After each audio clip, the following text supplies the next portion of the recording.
Tinanggalan din ng buhay. Ito ang parang mga eksena sa pelikulang Habulan ng dalawang jeep na nangyari kamakailan sa kahabaan ng MacArthur Highway sa Talomod District sa Davao City. Ang jeep na sinasakyan ng kumukuha ng video, pilit na binubuntutan ang dilaw na jeep. Ang sakay daw kasi nitong lalaki, di umano, binihag ang isang dalaga. Ang lalaki, sinasakal na ang babae. Kaya ang mga pasahero po na ako, nagsige mag-ingon nga gukuro, tabangan daw, tabangan.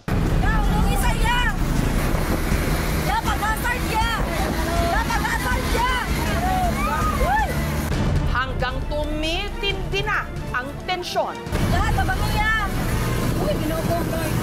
Makakaligtas ba ang binihag na dalaga?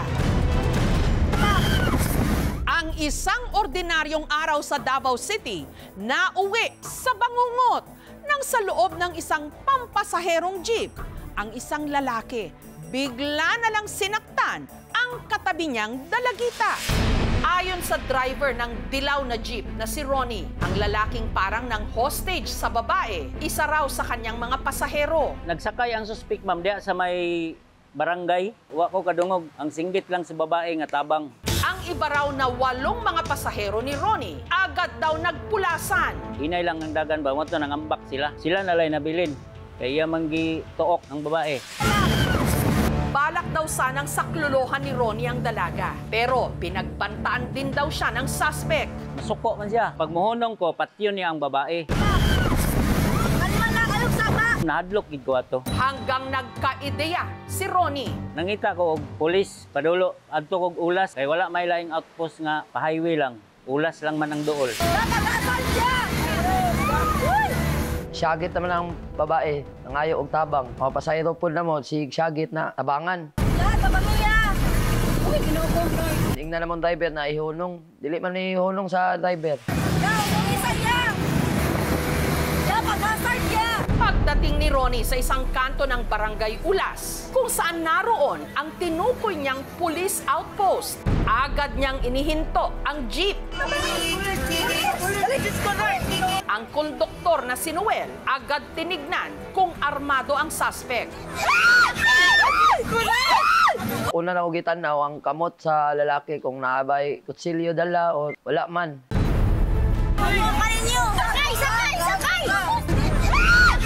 Mas maaksyon ang mga sumunod na tagpo sa pag-rescue sa babaeng binihag sa jeep. Sige! Wala kay buot! Ang pagpapatuloy ng buong ulat.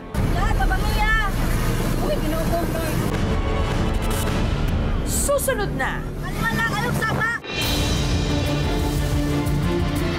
Parang mga eksena sa isang action movie ang naganap kamakailan sa kahabaan ng MacArthur Highway sa Talomod District sa Davao City. Isang babae binihag sa loob ng jeep. Ang driver ng jeep naisipang ihinto ang kanyang sasakyan kung saan merong police outpost. Dito na tsumempo ang konduktor ng jeep na si Noel. Agad tinignan kung armado ang suspect. Una na ugitan na ang kamot sa lalaki kung naabay kutsilyo dala wala man. Hanggang sa buong tapang na rumesponde si Noel sa biktima. Sakay! Unang pagsumbag na ko una sa iyan, katawa tas ko tanaw ra. Sigundaan na po na ko. Pagsumbag na ko, nakadagan ang babae. Ang dalaga, dali-daling kumaripas pababa ng jeep habang si Noel patuloy sa pakikipagbuno. Sige! Wala kay buot! Nila ko yung lalaki, labas sa jeep. Daghan na ni tabang. Tama ra to ma'am sa kuan, gibuhat na mo kay isukol man siya. Sige pagkatawas ko murag wala siya nagmaay sa yang gibuhat ba. Ang suspect nakalaboso habang ang biktima ang 19 anyos na si Eliza walang tigil sa kakaiyak. 2 araw makalipas ang insidente, nagpaunlak ng panayam si Eliza. Every time yung ko kay makita na ko ito nga panghitabo. Marang mga antog, wala lang ako kanang Di kay ko katulog jud, sakit akong ulo. Nahadlok ko, dili ko ganahan. Nung umaga raw, bago siya sumakay ng jeep, papasok, iba na raw ang kanyang kutob. Limata ko alas 9 kay lagi mo trabaho ko. Then, moto, nagdugay-dugay sa ako kay murag dili ko gusto mo trabaho ba. Murag lain akong paminaw ana something then. Nung mga oras namang yon, nakunan din sa CCTV ng barangay Bago, Aplaya ang suspect na palakad-lakad at walang suot na tsinelas.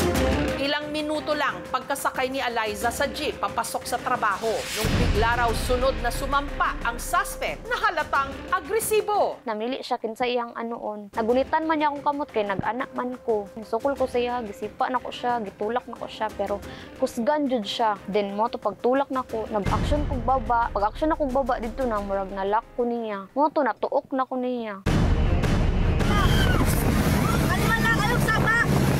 Tana lang ko kay basig na ko'y matabang. Nangutan na ko yan, na kay problema, na kay kailangan kay. Na siya kailangan, gusto siya cellphone, ihatag na ko akong cellphone. Kuhaan ni, dili jud. Wala siya intention nga hold up or wala sad ko nagigunit-gunitan sa mga private part. Wala, gituok lang jud ko niya. Wala siyang dalang weapons, wala siyang demands para matatawag natin na hostage taking yung nangyari.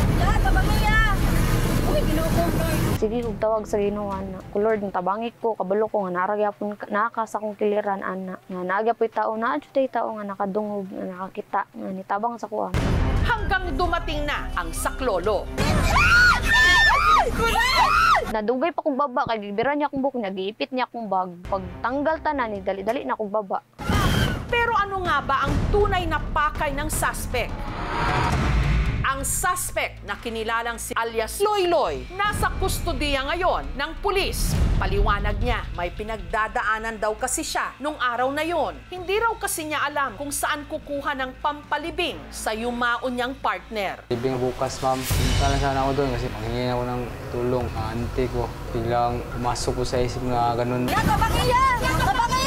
Based din sa investigation, medyo may pinagdadaanan, ma'am. So, depression. Meron tayong nakuha na information coming from the family also na nagagamit siya ng pinagbabawal na gamot. Si Loy-Loy nahaharap ngayon sa kasong grave coercion at physical injury. Yung grave coercion, may piyansa na 30,000 po. And then, 1 month to 6 months yung imprisonment. Yung slight physical injury, kasi nagbabase tayo sa healing period na makikita natin sa medical certificate. 3,000 yung piyansa and then 1 month to 6 months also.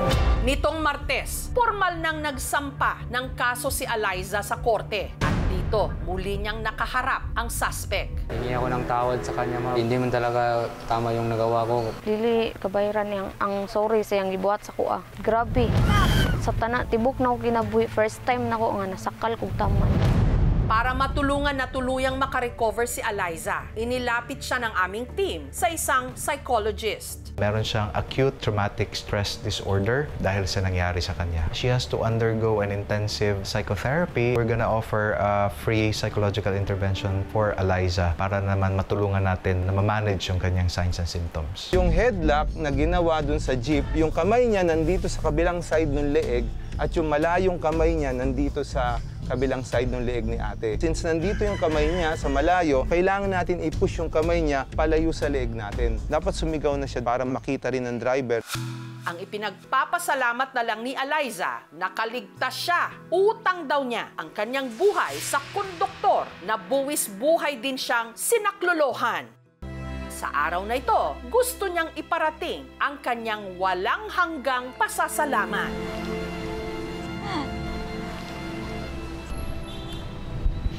Pasalamat sugay ko sa imo nga ba. Ako na-expect jud na mutabang ka sa kuha. Ay problema na. Nabi po ko igsuon na babae. Di po ko gusto mahingana ba. Anong tog tabangan yun. Ingnan yun akong driver ako na gukdon yun ang isa ka jeep kay naluoy mi sa imuha. Sa tanan jud, ikaw ra jud itabang iya ba. Wala jud ka tuya siguro na abdan pa sa akong kuya nga ginatuog pa ko niya. Nga halos di na ko kaginawa. Salamat sa ko tong adlaw ay. Ko na-expect jud na mo tabang. Grabe jud among pasalamat sa imo adlaw. Kinabuhi pod nimo ang imong gitaya ato pa para sa akong anak. Ang isang normal na araw sa isang iglap. Pwedeng magbago at maging mapanganib. At ang isang maling galaw pwedeng mauwi sa kapahamakan. Mabuti na lang at meron pa rin tayong mga kababayan na kahit estranghero, handang magpamalas ng kabayanihan.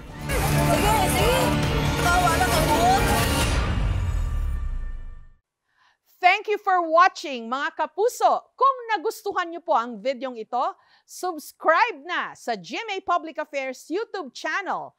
And don't forget to hit the bell button for our latest updates.